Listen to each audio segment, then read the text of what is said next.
Hello, हाय, नमस्कार. तुमच्या सगळ्यांचं माझ्या आजच्या व्हिडिओमध्ये स्वागत आहे. तर मी कुठं राहते, आम्ही किरायाने राहतो का, आमच्या स्वतःचं घर आहे का, ह्या सगळ्या प्रश्नांचे उत्तर मी आज या व्हिडिओमध्ये देणार आहे.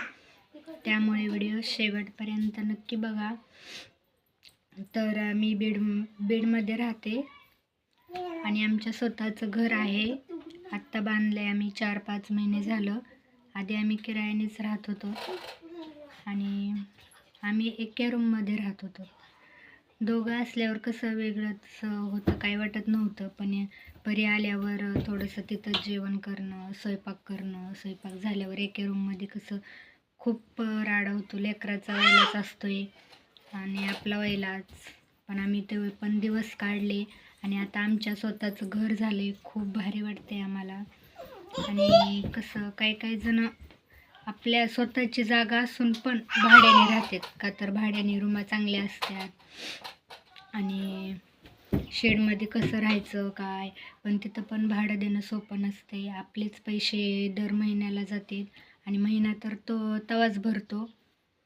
आणि आम्ही पण स्वतःचं घर बांधलं, पण आम्ही बोर घेतला नाही, पाण्याची टाकी पण बांधली नाही.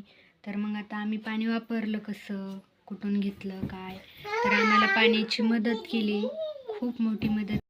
कोणी केली काय केली तर हे नाही मी सांगत, कारण त्यांना आवडतंय नाही आवडत.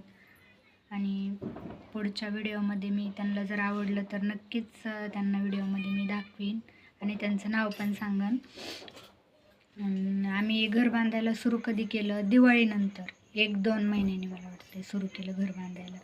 आणि दिवाळीच्या नंतर सर्वजण कसं जपून पाणी वापरतात, कुणाला देत नाहीत आणि स्वतः पण एवढं सांडित नाहीत, कारण उन्हाळ्यामध्ये पुरावं म्हणून.